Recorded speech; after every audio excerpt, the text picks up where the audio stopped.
Hi again, Fellowship Baptist Church family. Pastor Michael here.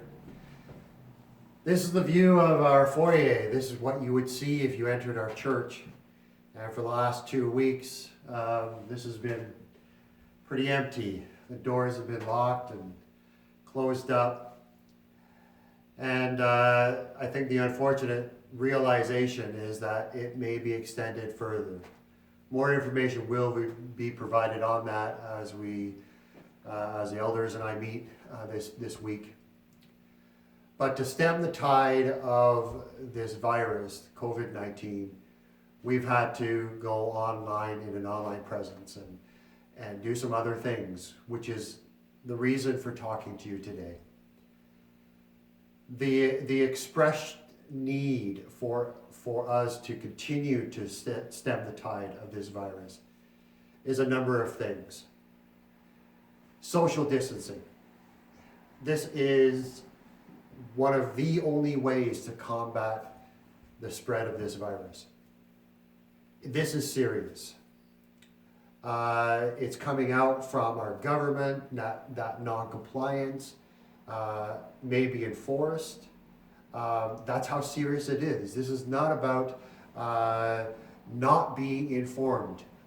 If you did not know this already, I'm letting you know now. Social distancing is imperative at this time. This changes a lot of things for us, of course, we know that. And yet, this is what we've been asked to do. So if you are working, you continue to work, yes, if you're called to, but remain in this social distance type of environment. Frequent and thorough hand washing. That's another key element to curb the tide. So continue to do that every 20 minutes minimum. And wash well for 20 seconds. Get those fingers in there, in your palm, in the soap suds to clean off everything that's possible. Only going out for essential services. And like I said, if you do work, that's one thing right now that you have to kind of manage. But if you're going out, you're only going out for essential services, groceries. The stores are still open. But again, you need to maintain that 2-meter distance, 6 feet from someone else. This is the way that we're going to help our country, our town, our province deal with this outbreak. Other things to mention. If you are feeling unwell, self-isolate. Yes, that may be a challenge.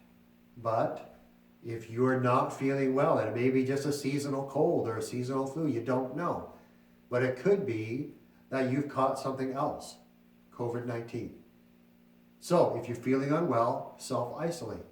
If you have traveled out of the country anytime in the last, I would say even 3 weeks. Some are saying March 12th is kind of the time frame. If you've traveled, you need to isolate yourself, quarantine yourself for 14 days. That is imperative.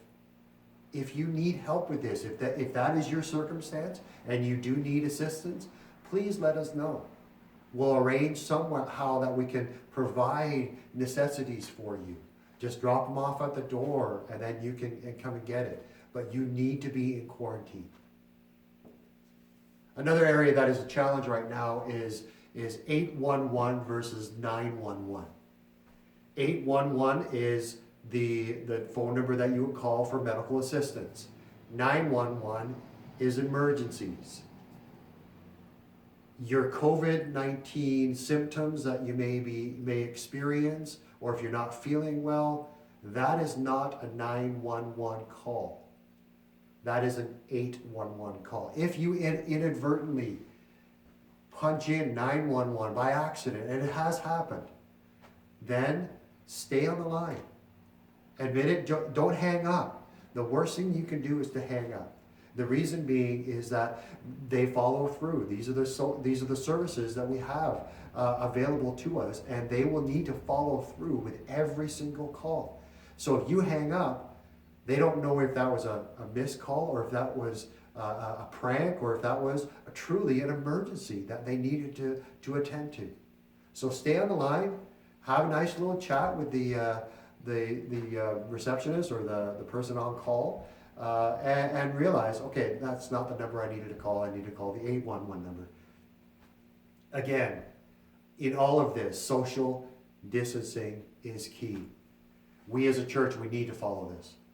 So for Aaron and myself, Aaron's doing a great job with our youth, doing a lot of things online, but Aaron and Bailey, they cannot be meeting with people. They won't be. And they've already started that. That's a key in their ministry right now. For myself, same thing. It is, we just cannot meet with each other. So discipleship, that'll be on Skype or on WhatsApp or something like that. We will do this as a church body. Unacceptable behavior in this is unacceptable. Let me express that again. Unacceptable behavior is unacceptable. So it's not about your nice little, if you want to have a meeting with someone, you can't. If you want to call over friends and invite them over for supper, you can't. If you want to have a Bible study with someone face to face, you can't at this moment in time. This is how strict this is. And this is not just from me. This is from meetings that I've had with the town. This is meeting from the emergency response team. This is meeting that's coming. This is information coming out from our province. This, by the way, I believe, is what truly loving our neighbor looks like. We need to be not just adhering to it, not just grudgingly kind of going through the motions, but being the champions of it, being the leaders of this challenge of social distancing. So, how do we do that? We support one another, call one another, email, text one another saying, hey, I just want to encourage you in this. Strengthen each other, build each other up. And also, unacceptable behavior is unacceptable. We need to call each other out on it. I look forward to when this foyer is filled again with the smell of coffee and tea and the sounds of adults and children milling about. But for right now, we need to raise the bar on our social distancing.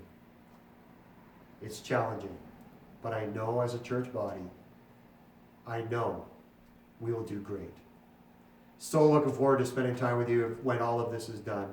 And again, you'll get more information about that in the days to come.